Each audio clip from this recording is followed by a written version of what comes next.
Hey guys, what is up and welcome today to a guide to Masteries in Marvel Contest of Champions. We're going to be looking at all of the Masteries today, and I'm going to hopefully give you the tools and information on how to build your perfect Mastery setup. So we're going to give you all the information and kind of my thoughts and opinions on certain Masteries, because, you know, even at the very end game, there's still a lot of debate as to which Masteries are the best. And also Marvel Contest of Champions, unlike other games where you have kind of, you know, for example, 60 levels and then you have like 50 points, you can get additional mastery points via kind of rare event quests such as the Coulson's Challenge and Chloe's Warriors of Awesomeness that have come and gone, and also by completing some of the harder quests in Act 4. So yeah, it seems that additional mastery points do come and go, so even the best players might have 1 or 2 additional mastery points, which doesn't really make too much of a difference, because when you do reach the maximum level and complete Act 4, which is available to everyone, you can get all of the super good masteries by playing the game.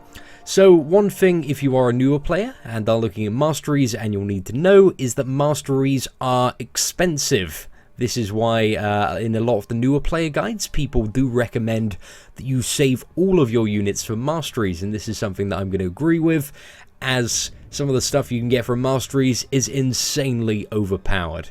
But when I started playing the game kind of properly and looking into masteries, I was really salty about this.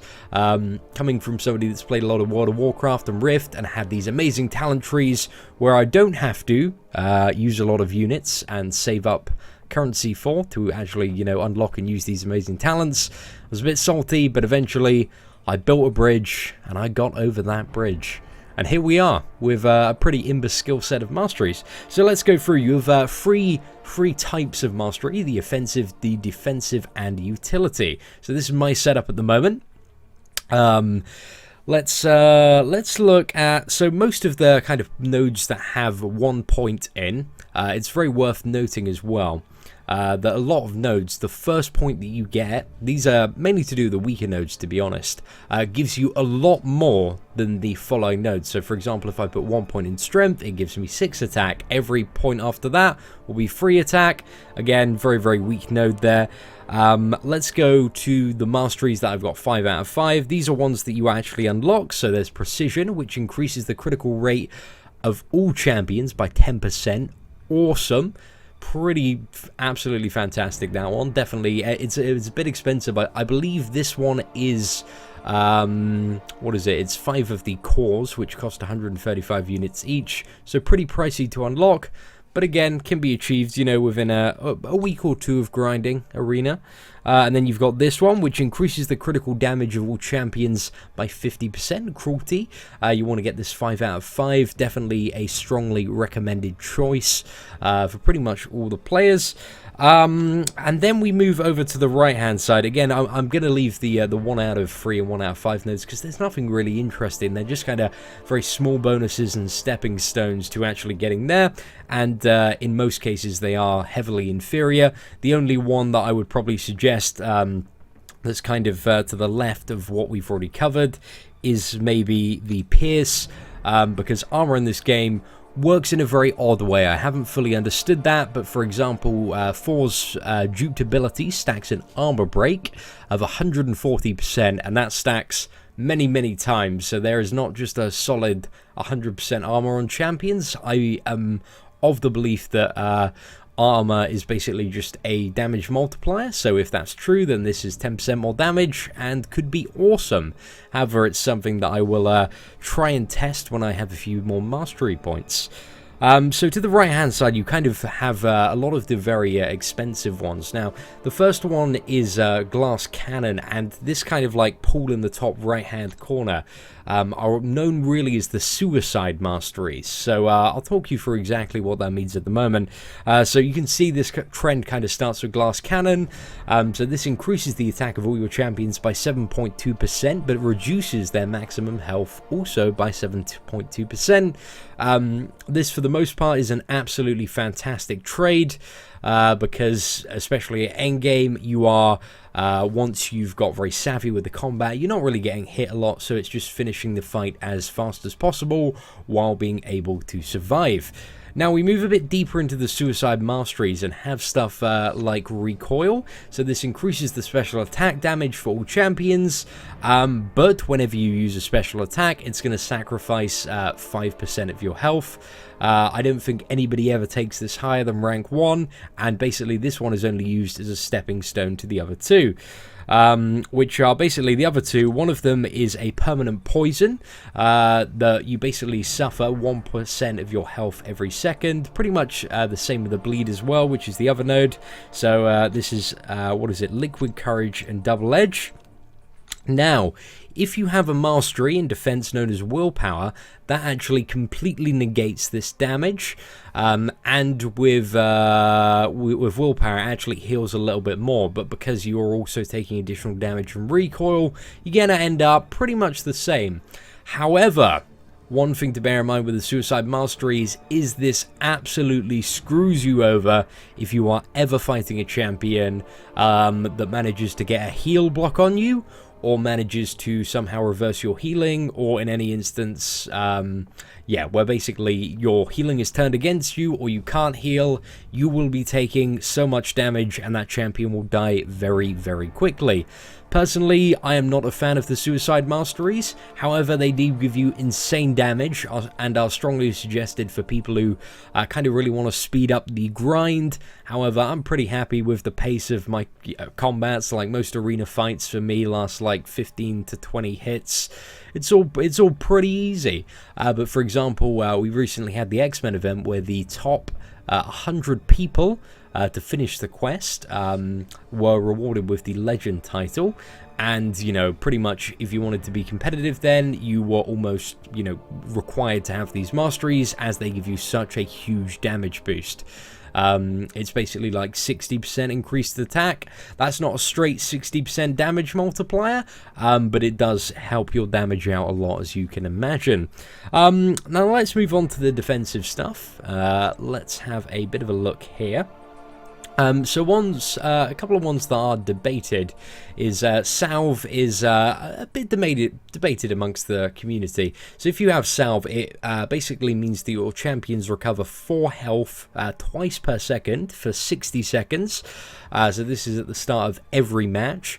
So the total healing on this, with the additional mastery just to the right of it, which increases healing from all sources by 15%, is 720 every match, which is basically the equivalent to like 2 medium potions. Actually, just one medium potion. That's it. I'm getting absolutely confused here. So yeah, personally, I think that's quite good for newer players to the game. I feel like there will become a point where I might ditch it. But for now, I quite like it. If I mess up in Alliance Quest and take like a couple of hits, it does allow me to restore that health over kind of the next few matches, so that I can maybe mess up again and take some more hits. Again, I'm not really at that level where I'm playing absolutely perfectly, but I'm pretty good. Slowly getting there. And then we also have a very essential mastery just down the bottom left here, called Block Proficiency. This increases the block proficiency of your champions by 8%. This is required along with basically what is known as a perfect block team. So 2 champions that have like 15 or 20% block proficiency, and then a champion that activates that synergy. So yeah, if you want to know a bit more about perfect block teams, check out the Realm of Legends guide, as that's kind of probably the best place to start with that. And that's kind of what perfect block teams are used for. They're used for very, very difficult and long fights, and also in Alliance Quest for battling bosses, as basically, well, when I say perfect block, I mean increasing your block proficiency to the level where all of your blocks are going to be 0 damage. It's not the chance increase. So you'll notice here, when blocking, your champions have a 1% chance to perform a perfect block. It's not that. It's basically increasing your block proficiency to ensure that every block is going to result in 0 damage taken. So yeah, that's a bit of a pro tip and maybe an explanation. And then of course we have willpower over here. This one is very, very expensive units wise, but is amazing when you get it. It's literally a game changer. So for every negative effect that your champion suffers, it will regenerate 1.5% of its maximum health and gain a bit more armor every second. It is ridiculously overpowered and will make like Act 4 and arena grinding like so easy. It's fantastic. And then finally we move over to utility. So let's have a look at two crucial. These should be your first masteries if you haven't already kind of invested in them. And that is parry. So timing a block right when attacked reduces damage by 33%. If contact is made, it stuns the attacker. This is amazing and essential for pretty much endgame gameplay. It will make, once you learn to parry, there's going to be a moment, it took me like 2 months to get it, where everything clicks and you are constantly parrying, and it is wonderful. It is a glorious, glorious moment, because you just go in with those 5 hits, you block, you've parried, you stun, and then you can just do the 5 hits again. And just keep on doing that, keep on mashing away. Parry also gives you a fantastic window of opportunity against opponents like Spider-Man and Daredevil that have kind of an evade to projectiles and attacks to, you know, stun the opponent on a champion that may not have stun, and then fire off like an insanely hard-hitting level 2.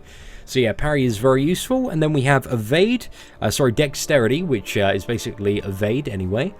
So basically when you are dodging back, you evade all attacks. And this is incredibly useful and important when fighting champions, for example, like Iron Man, Thanos, and also Maestro.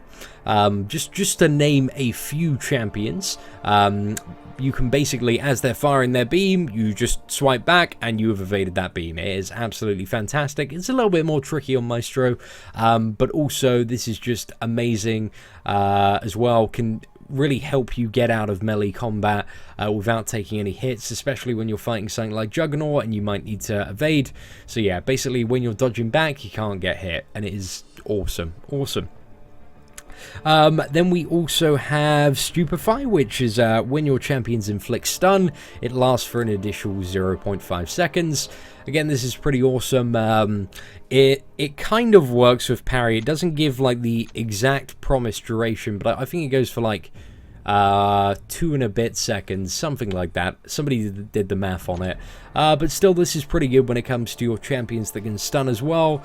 Generally, especially when you have a duped Scarlet Witch, it allows you to keep the stun on the opponent long enough to actually get off your 3rd cycle of combo hits, usually. So that is absolutely amazing. Very, very good mastery to have. And then finally, you have Petrify. Again, this is awesome when you're fighting opponents in arena that have willpower. So when your champions inflict stun, they also reduce enemy health and power gains by up to 30%.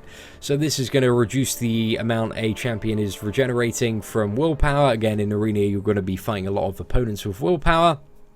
And that reduces healing by 30% for the duration of the stun, and also reduces power gain, which is very helpful when it comes to champions like Vision. So when you're fighting with Vision, if you don't have Petrify, you can't get off the level 2 reliably without before the other champion reaches their level 3 power bar. But with Petrify, obviously it reduces that power gain when you're hitting them by 30%, so you can reliably get off your level 2, and then hopefully, if you're playing very aggressively and keeping them in a stun lock, you're just going to keep on draining their power, and they're never going to be able to do anything. So yeah, this is awesome. Petrify, absolutely amazing mastery. Could not recommend it enough. So that is a pretty awesome one. And we also have Pacify, which is something I'm looking into getting. So this is basically when your champions inflict stun, they also reduce enemy ability triggers by up to 30% for the duration of the stun. So this is stuff like Electro's damage back. You'll take 30% less chance to proc that, and also it's a bit of a gambling one. It's kind of like having a Black Widow that's like just been duped on all your champions. So it's okay. And I think it will be very, very valuable to have. So yeah, I'm definitely going to have that one. And I would suggest if you do have additional mastery points to spare, it is a great option. So let's have a quick look back to the defensive ones. And we're going to have a look at Colgate now.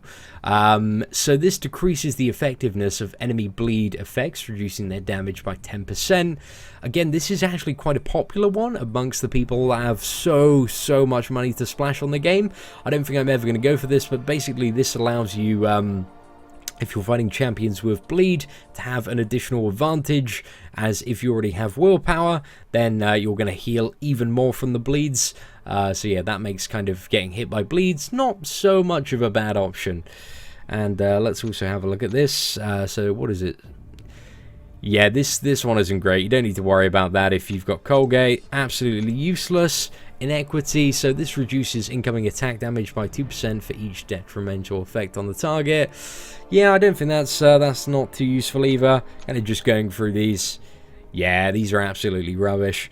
So one of the there are a couple of masteries in the middle. Now for pretty much every class, they aren't terribly great. Yeah, the Fury one, the skill one, and the problem with these is they cost a lot in terms of both mastery points and resources, and you don't really get much from them. But let's have a quick look at one of the most popular ones, which is the Mystic one. And this is because most of the Mystic champions are absolutely crazy and very, very popular, like Doctor Strange, for example, Guillotine, and Scarlet Witch, just to name a few. There are tons more that are awesome. But those are probably the big three. So your Mystic champions accrue 2% power each time an enemy beneficial effect expires. This can be really useful when you're playing about with Scarlet Witch or Guillotine, because it can allow you to build up to that level 2 really fast. And on Guillotine, that's a health leech and can be amazing in Alliance Wars. And with Scarlet Witch, her level 2 is just insanely overpowered in terms of damage, so you can really pump up the burst damage there. So that's definitely one of the ones to possibly look at if you're a big fan of playing with Mystic champions. So yeah, I definitely suggest that. This is something that I'm aiming to get in the near future. It's definitely kind of below what is it? It's below Pacify and also Pierce on my list of priorities. But I'll probably go for that, or I might go for the Suicide Masteries afterward. Like my only concern with the Suicide Masteries is it does cost quite a bit to reset your masteries entirely, and if I go for them and then like this new like Realm of Legends comes out and it's like, oh, every node has heal block, then yeah, that would suck, because I'd have to pay I'd already have spent like thousands and thousands of units on these amazing masteries, and then I would need to reset again, spending even more units. So yeah, we're gonna have to see about the Suicide Masteries. Again, I'm not really that bothered about more damage at the moment, but it is kind of something I do want to try in the future. Anyway, ladies and gentlemen, thank you for watching this quick guide and talk about masteries. If you like the video, feel free to leave a thumbs up. If you have any questions, feel free to leave them in the comments below, and I will do my best to answer them. Apart from that, guys, take care and have an absolutely fantastic day.